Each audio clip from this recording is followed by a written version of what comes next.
8-1. Ubayad na po ba yung monthly mo? Tama? Ang maganda po dyan, kailan yung po makukuha? For example, yung kliyente na dinala nyo dito, kinuha yan 54,000. Nag-receive po siya ng 10,000. Tama po? After po yung 7 days, nagbayad po siya ng unang monthly amortization niya na 22,000. Magkano po yun? 10 plus 22, magkano? 32,000. Eh, di ba sabi 40% lang ang kailangan niyang bayaran? Ay, ilan ang 40% na 54? Nasa 26 lang. Ay, nabayaran niya sa loob ng 7 days, 32,000 na. Ngayon, bibilang lang po kayo, once na makapil mo na siya ng kontrata, ng 5 hanggang 7 araw, makukuha mo po yung commission mo. So, sa loob lang po ng 14 days, meron ka ng 8 months. Tama? Kung 8 yung inabil. Tama? Pero ang maganda dyan, paano kung 10 yung dinala mo sa loob ng isang buwan na nag-abil? O di meron kong 81,000. Ang binuha mo yung BFP member, gold. Ay, ano, bronze, na 90,000. Siyang nagiging na lang ulan. Tama?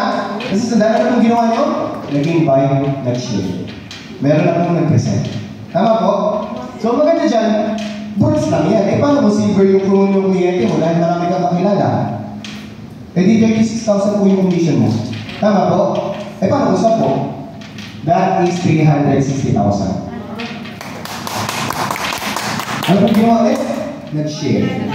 Tama, nag-VIP member ka lang for your privilege na ma-enjoy nyo yung family mo yung resort, but still you can earn habang nag-i-stay po tayo mag-open this resort. Ang maganda dyan, kung good. Siyempre kung good yan, eh dito sa 390, that is 58,500 ang commission mo. Ulitin ko ulit, ano pong ginawa? Nag-share. Tama? Hindi ba yun lang? 58,500 kasi tayo nga po yung nag-promote ng resort natin, yung best na artista, yung mga mukhang artista na lang. Tama po? So, 58,500 sa isa, paano ko po? That is 585,000. Meaning kasi, para ka lang nag-half million eh, nagdala ka lang ng 10 tao na nag-avail. O kahit isa na lang mag-avail, not bad pa rin. Kasi 58,500, bayad na yung isang bronze BFP member na kinuha mo. Tama po? So, ito maganda. Itong mga to, BFP member na rin. Correct po? Kung VIP member na rin sila at hindi pa po ubos yung 10,000, ang question ko po, pwede rin po ba sila magbenta? Yes. Of course. Kami nga nagbebenta. Hindi sila pwede rin kasi VIP member sila. Ngayon, kung sila yung magbenta, meron din sila 15%. Tama po? Yeah. Ang good thing po dito, since ito po ay nakilala ni company dahil sa mga to, kapag sila na po ang nagbebenta, automatically, ito po mga ito ay kikita po ng 5% direct refer commission. Ang question, pag ito po si Bronze, naging bita ng Bronze, siya kikita ng 8-1. Tama? Pero si Sir Kevin po, meron po siyang commission na 2,700. Nasundan? Nasundan po? Sino po naging bita dito? Ito na, ang pagpa-abil. Tama? Pero ang kumita ng 5%, ito. Tama mo?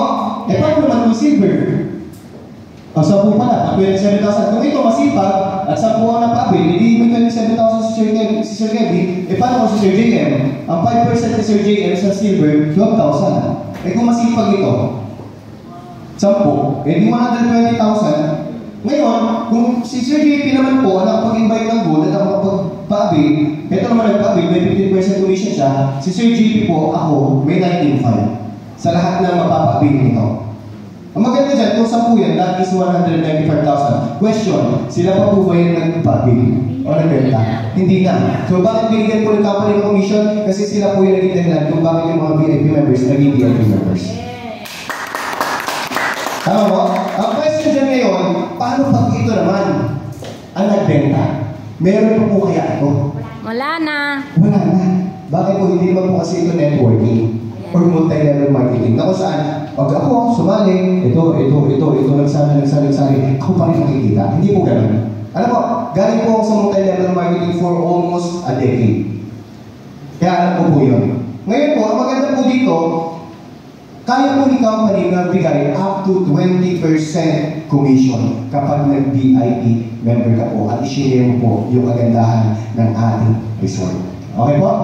Ang malapit dyan, sir, ay talagang hindi ko pa po talaga kaya na maging VIP member. Kaya lang, bukas po, pagbalik ko dito, meron akong alam na kaya mag-cash dyan sa high goal na yan. Tama? Pwede po ba ako magbenta yan kahit hindi po VIP member? Sagot? Yes. Of course, hindi nga po ito multi-level marketing business. Kahit po hindi ka po VIP member at meron kang kliyente na pwedeng madala dito, pwede ka po kumita up to 10% direct sales commission. All you have to do po is maging accredited seller po ni AF. So, paano magiging accredited seller? Pipilatan niyo po yung accreditation form natin meron dito at magbibigay kayo ng ID na may tatlong sa. At kapag nakabenta po kayo, automatically, meron po kayong 10% commission. Pero sir, ano ba ang kagandahan pag VIP member kumpara sa pagiging accredited seller lang? Ito po siya. Lagi ko po itong sinasabi. May limit po ang ating VIP member, tama po? 10,000 lang po. Meaning kasi, kapag nakuha sa 10,000, meron pa kayong 15% commission? Wala na. Meron pa kayong 10%? Wala na. Meron pa kayong 5%? Eh, mas lalo Wala na. So ngayon, as VIP member, ang maganda sa atin, 15% tayo. Yung accredited seller, 10% lang. Ngayon, pag tapos na po yung VIP member na pagbibenta, ako po, as VIP member, may access ako sa resort. Yes. Ikaw as accredited seller lang, wala kang access. Ito pang malapit. Pag ako VIP member, pwede po ako magkaroon ng chance mag-book ng tao na papasok sa resort. Pero ako as accredited seller, nga lang ako. Tama? So ngayon, ano po mas maganda? Kayo kung mamili. VIP members o accredited seller lang? VIP. So ngayon po, ang kagandahan nito, hindi naman po kailangan ulitin ko maglabas po ng 40%, 50% o 100%. Pero kung kaya nyo naman, why not? Ang kailangan nyo pong gawin, abilin po yung ating reservation fee na 10,000 at trabahuhin po natin ito at i-share natin sa mga tao. Kasi bakit po? Pwede pong mangyari na yung ating ibabayad sa amortization natin ay hindi na po galing sa sarili nating bulsa, kundi sa komisyon na kikitain po natin sa kagandahan po ng AF Homes.